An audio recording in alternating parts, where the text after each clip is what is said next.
கிறிஸ்து இயேசுவுக்குள் மிகவும் பிரியமானவர்களே, இந்த நாளிலும் நாம் மனிதனை தேவன் எதற்காக படைத்தார் என்ற காரியத்தை குறித்து நாம் கொஞ்சம் டீட்டெயிலாக நம்ம பார்க்கலாம். நம்ம மனிதனை தேவன் படைத்தது அவரோடு கூட அவருடைய பிள்ளைகளாக இருந்து அவருடைய சர்வ சிருஷ்டிகளையும் ஆளுகை செய்வதற்கு என்பதை நாம் ஆதியாகமம் 1ஆம் அதிகாரம் 26, 28 வசனங்களை பார்க்குறோம். நீங்கள் பலுகி பெருகி பூமியை நிரப்பி அதை கீழ்ப்படுத்தி ஆண்டு கொள்ளுங்கள் என்று சொன்னார். அதற்கு பின்பு இயேசு கிறிஸ்து இந்த உலகத்தில் ஊழியத்தை ஆரம்பிக்கும்போது அவருடைய சீஷர்கள் அவரிடத்தில் கேட்டாங்க, நாங்கள் எல்லாவற்றையும் விட்டு உம்மை பின்பற்றி வந்தோமே, எங்களுக்கு என்ன கிடைக்கும் அப்படின்னு சொல்லும்போது, நீங்கள் என்னோடு கூட இருந்து 12 சிங்காசனத்தை உட்கார்ந்து இஸ்ரவேலின் 12 கோத்திரங்களை நீங்கள் ஆளுவீர்கள் என்றார். வேத புஸ்தகத்தின் இறுதி புஸ்தகமாக இருக்கிற வெளிப்படுத்தலில் நம்ம பார்க்கும்போது அங்கு சொல்கிறார், ஜெயங்கொள்கிறவன் என்னோடு கூட என் சிங்காசனத்தை அவன் சுதந்திரிப்பான் என்று சொல்கிறத நம்ம பார்க்கிறோம். அப்போ அருமையான தேவனுடைய பிள்ளைகளே, ஆண்டவருடைய முக்கியமான நோக்கம் என்னவென்று சொன்னால், அவன் மனிதரை படைத்தது அவரை ஆராதிப்பதற்காக அல்ல, அவரோடு கூட ஆளுகை செய்வதற்கு என்பதை நாம் ஏற்கனவே அதை தியானித்தோம். அதை குறித்து அப்போஸ்தலனாகிய பவுல் அப்போஸ்தல நடபடிகள் 17ஆம் அதிகாரத்திலே அத்தேன பட்டணத்தில் அவர் சொன்ன சில வசனங்களை வாசிப்போம்.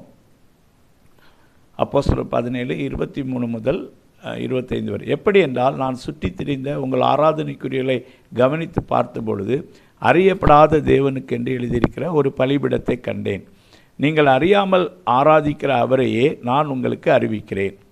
உலகத்தையும் அதுள்ள யாவற்றையும் உண்டாக்கின தேவனானவர் வானத்திற்கும் பூமிக்கும் ஆண்டவராக இருக்கிறபடியால் கைகளால் கட்டப்பட்ட கோவில்களில் அவர் வாசம் பண்ணுகிறதில்லை. எல்லாருக்கும் ஜீவனையும் சுவாசத்தையும் சகலத்தையும் கொடுக்கிற அவர் தமக்கு யாதொன்று தேவையானது போல மனுஷர் கைகளால் பணிவிடை கொள்கிறதும் இல்லை. இந்த பணிவிடை என்று சொல்லுகிறத ஆங்கிலத்தில் பார்க்கும்போது, neither is worshipped with men's hands as though he needed anything, seeing he giveth to all life and breath and all things என்று சொல்லி ஆங்கிலத்தில் சொல்லப்பட்டிருக்க பார்க்கிறோம். அந்த பணிவிடை என்று சொல்வது ஒர்ஷிப் என்பதை தான் அவர் அங்கே சொல்லுகிறார். அப்போ ஆண்டவர் இதை மனிதனிடத்தில் எதிர்பார்க்கவில்லை அப்படின்னு சொல்கிற சத்தியத்தை அங்கே அப்போஸ்தலனாகிய பவுல் அத்தேனா பட்டணத்தில் சொல்லுகிறார். அது மட்டுமல்ல, வானத்தையும் பூமியும் படைத்த கடவுள் அவர் கைகளால் செய்யப்படுகிற ஆலயத்தில் அவர் கட்டிடங்களில் அவர் வாசம் பண்ணுகிறதில்லை அப்படின்னு உள்ளதையும் அவங்களுக்கு சொல்கிறார். அருமையான தேவனுடைய பிள்ளைகளே, அப்படி இருக்க நாம் ஆராதனை பண்ண வேண்டாமா அப்படின்னு ஒரு கேள்வி எல்லாருக்குள்ளும் எழும்பும். ஏன்னு சொன்னால், நமக்கு நன்றாக தெரியும், மோசே எகிப்தில் அடிமைத்தனத்தில் இருந்த ஜனங்களை மீட்டு கொண்டு வரும்படி அவன் பார்வோன்ட பேசும்போது, என் ஜனத்தை நீ ஆராதிக்க விடு அப்படின்னு தான் ஆண்டவர் அவன் மூலமாக பார்வோண்டத்தில் பேசினதை நம்ம பார்க்குறோம். அப்போ தேவனுடைய பிள்ளைகள் ஆராதிக்கும்படி உருவாக்கப்பட்டவர்கள் தானே என்று நமக்கு தோன்றும்.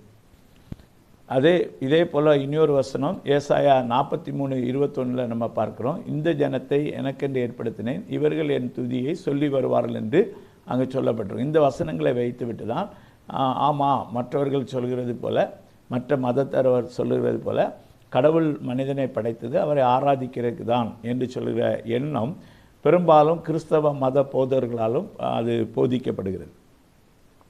அப்போ நீங்கள் என்ன சொல்ல வரீங்க, ஆராதனை தேவையில்லைன்னு சொல்ல வரீங்களா அப்படின்னு கேட்டிங்கன்னா, ஆராதனை தேவையில்லை அப்படின்னு நாங்கள் சொல்ல வரல. ஏன்னு சொன்னால், ஆராதனையை குறித்து பல வசனங்கள் வேதத்தில் இருக்கிறது. நாம் தேவனை ஆராதிக்க வேண்டும், கைத்தாளத்தோடு கூட ஆராதிக்க வேண்டும், ஓசை உள்ள கைத்தாளத்தோடு நம்ம அவருக்கு பாடல்களை பாட வேண்டும், துதிக்க வேண்டும். தாவீது நிறைய பாடல்களையும் அந்த இசை கருவிகளையும் வைத்து தேவனை பாடி துதித்தான். இப்படி பல விஷயங்களை நம்ம வேதத்தில் நம்ம பார்க்குறோம். அப்போ ஆராதனை தேவனுடைய ஜனங்கள் பண்ணியிருக்கிறாங்க, புதிய ஏற்பாட்டிலையும் பண்ணியிருக்கிறாங்க, பழைய ஏற்பாட்டிலையும் பண்ணியிருக்காங்க. அப்போது ஆராதனை என்று சொன்னால் என்ன, வேதம் எதை ஆராதனை என்று சொல்லுகிறது, வேதத்தில் எத்தனை விதமான ஆராதனை இருக்கிறது என்பதை குறித்து நான் உங்களோடு கூட இந்த நேரத்தில் பேசுகிறேன். அதாவது, நாங்கள் சொல்ல வருகிற முக்கியமான கருத்து என்னவென்று சொன்னால், மனிதனை படைத்த நோக்கம் தேவனாக இருந்து அவர் நம்முடைய தகப்பனாக இருந்து நாம் அவருடைய பிள்ளைகளாக இருந்து அவரோடு கூட நாம் நித்தியமாக அவருடைய சிருஷ்டிகளை ஆளுகை செய்வதற்கு தான் தேவன் நம்மை படைத்தார். நாம் ஆராதனை செய்ய வேண்டுமா அப்படின்னா நம்ம ஆராதனை செய்வோம். ஆராதனையை குறித்து வேதம் நமக்கு சொல்லுகிறது. அந்த ஆராதனை என்ன, எந்த விதமான ஆராதனை தேவன் அங்கீகரிக்கிறார் என்பதை குறித்து தான் இந்த நாளிலே நான் உங்களோடு கூட சொல்ல விரும்புகிற மிக முக்கியமான காரியம். ஏனென்று சொன்னால், எப்போவுமே சாத்தான் என்ன பண்ணுகிறான்னு சொன்னால், ஆண்டவர் சொல்ல வருகிறதை அவன் என்ன செய்வான், அப்படியே திரித்து விட்டு விடுகிறது அவனுடைய வேலை. அப்போ தேவ ஜனங்கள் தேவனை ஆராதிக்கிறார்கள் என்று சொன்னால் அவன் அதை வேறு விதமான ஆராதனையாக மாற்றுகிறான். வேதத்தில் நமக்கு 5 விதமான ஆராதனைகளை குறித்து சொல்லப்பட்டிருக்கிறது. இதில் 4 ஆராதனைகளை தேவன் ஏற்றுக்கொள்கிறதில்லை. அதில் கடைசி 5வது ஆராதனை தேவன் ஏற்றுக்கொள்கிற ஒரு ஆராதனையாய் காணப்படுகிறது. அப்போ இந்த 5 ஆராதனைகள் என்ன என்பதை நான் இன்றைக்கி உங்களுக்கு இதில் பட்டியல் மட்டும் சொல்கிறேன். மற்ற காரியங்களை நம்ம பின்னாடி உள்ள செய்தியில் நான் மற்ற நாள் அதை உங்களுக்கு விளக்கி சொல்கிறேன். முதலாவது கண்டுக்குட்டி ஆராதனை. யாத்திராகமம் 32ஆம் அதிகாரம் 1 முதல் 5 வரைக்கும் நம்ம பார்க்குறோம். இங்கே மோசே அந்த சீனாய் மலையில் மேலே போயிட்டான் ஆண்டவரை சந்திக்கிறதுக்கு. அவன் வர தாமதமான போது அந்த இஸ்ரவேல் ஜனங்களுக்கு ஆரோன் என்ன செய்கிறான்னு சொன்னால், ஒரு கண்டுக்குட்டியை செய்து கொடுத்து, அந்த கண்டுக்குட்டிக்கு ஆராதனைன்னு சொல்லாமல் நாளைக்கு கர்த்தருக்கு பண்டிகை என்று சொல்லி அந்த காரியத்தை செய்கிறதை பார்க்குறோம். அடுத்து நம்ம பார்க்குற 2வது விதமான ஆராதனை என்னவென்று சொன்னால், கர்த்தர் வெறுக்கும் ஆராதனை. இந்த ஆராதனை ஏசாயா தீர்க்கதரிசியின் புஸ்தகம் 1ஆம் அதிகாரம் 12-17 வரைக்கும், ஆமோஸ் தீர்க்கதரிசியின் புஸ்தகம் 3ஆம் அதிகாரம் 21-25 வரைக்கும் நீங்கள் பார்க்கலாம். ஏசாயா 1:14 உங்கள் பண்டிகைகளை என் ஆத்துமா வெறுக்கிறது என்று சொல்கிறார். ஆமோஸ் 3:21 சொல்கிறார், உங்கள் பண்டிகைகளை பகைத்து வெறுக்கிறேன் அப்படின்னு ஆண்டவர் சொல்கிறார். அப்போது இந்த மாதிரி தேவன் வெறுக்கும் ஆராதனை இந்த பூமியில் மக்கள் செய்து கொண்டிருக்கிறாங்க. அடுத்து 3வது பார்க்கும்போது வீண் ஆராதனை. மத்தேயு எழுதின சுவிசேஷம் 15ஆம் அதிகாரம் 8-9 இயேசு கிறிஸ்து சொல்கிறார், மனுஷருடைய கற்பனைகளை உபதேசங்களாக போதித்து வீணாய் எனக்கு ஆராதனை செய்கிறார்கள். அப்போ இந்த பூமியில் ஒரு வீண் ஆராதனை நடந்து கொண்டே இருக்கிறது. 4வதாக ஆண்டவர் சொல்கிறது சுய இஷ்டமான ஆராதனை. வேதம் சொல்லுது, கொலோசியர் 2ஆம் அதிகாரம் 8ஆம் வசனம் 18-23 இந்த வசனங்களை பார்த்தீங்கன்னா, இந்த சுய இஷ்டமான ஆராதனை என்ற வார்த்தை கொலோசியர் 2:23 வருது. சுய இஷ்டமான ஆராதனை செய்கிறார்கள்.